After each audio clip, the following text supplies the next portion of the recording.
crafty friends, it's Donna here, and I've got the cutest little kangaroo Christmas card for you today. You can find my cards on my blog and on YouTube under Donna is Playing Paper, and also on Instagram as DonnaDoll74. Let's get started. This stamp is called Kangaroo Christmas Surprise, and I'm going to use both the image and also the sentiment for my card today. I'm laying them out on some Bristol Smooth paper. I've chosen Bristol Smooth both because it's very flat and even, so it will stamp well, and I'm stamping here with VersaFine Onyx Black ink, which won't run with watercolour mediums. The other reason I've chosen the Bristol Smooth paper is that it will also work well with watercolours, including these Zig Clean Colour Real Brush markers that I'm using today. There are lots of different markers on the market, and I'll link to a couple in the description box below. I'm going for a traditional Christmas colour palette today with red and green and some yellow, as well as a brown for my kangaroos. And I'm going to add a few colours here and there to supplement that as I need. It's been ages since I used these markers, and I've forgotten how quick and easy they are. But I've also forgotten that while I usually start with the easiest parts of the image, with watercolours it's probably a good idea to leave small dark areas to the end because I can colour them over the top and not worry about smudging that ink. So do as I say and not as I do in this case. Straight away I'm bringing in an extra green just so that I can have some shadows. The great thing about watercolours is that you can blend them out with water to get different shades of the same colour. The more you blend, the lighter it gets. But with these brush markers, another thing that you can do is just blend the colours directly because basically they're colour and water. And I'm using a mix of those two techniques today. Sometimes I'll lay down some colour and blend it out with water. Sometimes I'll use two different colours and blend them together just using the markers. You can also go back over the top with the marker once you've blended it out. The only thing that you need to be careful of is that if there is more water on your page than there is in the tip of the marker, then it's actually going to suck the water up rather than lay the colour down. So just don't colour on anything that's too wet. I've been loving these little cuties that I've been colouring a lot lately.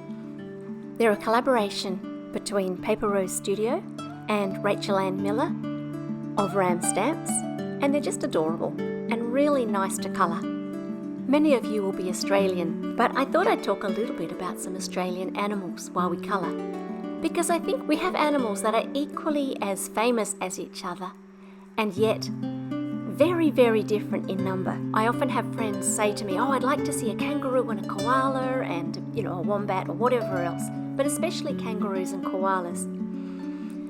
And I can say to those friends that I can pretty much guarantee that I can get them a photo of a kangaroo in the wild while they're with me. But a koala is a completely different thing. Kangaroos live in large flocks. They're all over Australia. They're not very shy. They're often out in the day. And we just have a lot of them. Koalas live mostly in trees, and so they're much harder to spot, and they sleep about 20 hours a day, so they don't move much. But even more than that, there are just fewer of them. Last year in 2022, they've actually been declared an endangered species in Queensland, New South Wales, and the Australian Capital Territory. Here in Victoria, where I live, they're not declared as endangered, but it's still very, very rare. In my whole life, I've seen a koala in the wild about 5 times. And it always makes me cry because it's such a special occasion. I'll get back to the animals in a minute. I've left this footage on widescreen today so that you can see the way that I'm loading my brush to spread that colour from the watercolour marker. I'm picking up some water, but then wiping most of that off especially from the base of the bristles, so that I have a lot of control and so that the colour doesn't run everywhere. Also, I'm going back and washing out my brush a couple of times for each colour, so that I can spread that colour from deep to medium, and then wash my brush and spread it again from medium to light.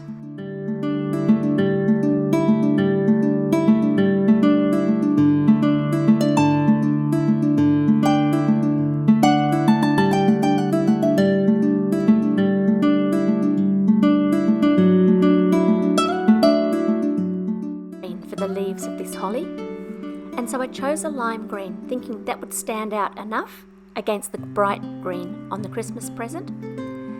And once I coloured it, you could definitely see the difference, but I decided to go back over the top with the yellow that I'd used earlier, just to really brighten it up and make it even more different.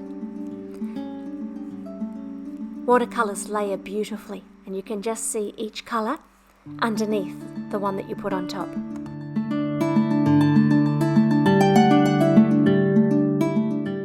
Back to our kangaroo. I've got quite a dark brown here, and I don't want the kangaroos to be too dark, so I'm just putting in a little touch of colour in a few areas that I think will be the shaded areas, and I'm going to spread that right out. I grew up in Western Australia, and we have a lot of kangaroos over there. They're certainly something you need to be very careful of while you're driving, but not a lot of the other animals that Australia is famous for.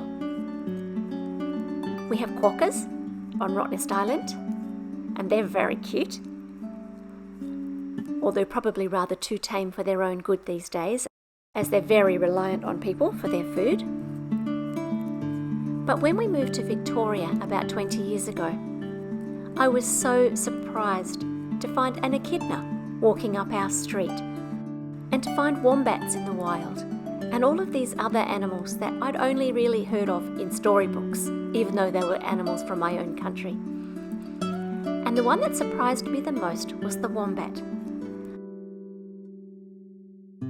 If you're from overseas and you've never heard of a wombat, go and Google a picture of one and imagine in your head how big you think they are. Pause the video if you don't want a spoiler straight away. In my mind, wombats were very, very cute. I'd seen them in storybooks, and they just seemed adorable to me. So imagine my surprise the first time I saw a real-life wombat, and it was about 30 kilos. Probably around 60 pounds or something like that, if you're in a country that uses pounds. They're enormous, they really are. During lockdown, we actually lived in a house that had a wombat living underneath it, which sounds very romantic, but it's actually kind of annoying because they dig a lot. And the other amazing thing about wombats is that their poo is kind of square. They lay these kind of square pellets. If you want to check that out, you can Google wombat cubic scat. That's the official name for it. In the places where I want a lighter colour, I'm just scribbling a little bit of that marker on the side and picking it up with my brush like I would any other watercolour paint. I've decided I'm going to add a little bit of shimmer to this card, and to do that I'm colouring in some light blue and then adding some liquid sparkle to my brush, which is going to add some shimmer as well as spreading the colour. I'll add that to the tissue paper and the pom-pom and the trim on the kangaroo's hat. I can go back and add this in a few layers if I want to.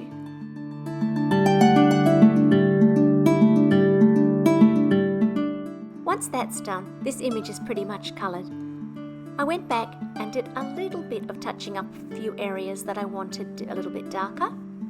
I also realised that there was another little holly sprig on my sentiment, and so I've coloured that as well.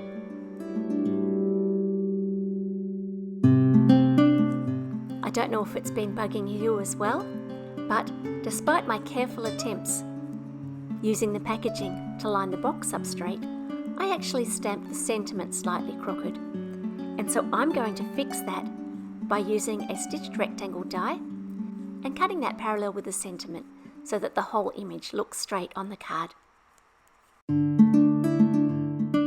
Finally, I'm just using a pencil laid on its side to add a little bit of a shadow to ground the image.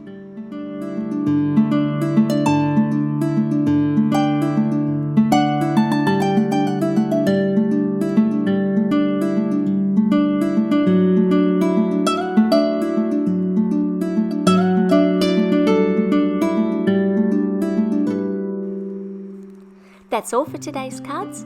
Feel free to like and subscribe if you wish to, and I'll be back soon with more cards. Bye for now.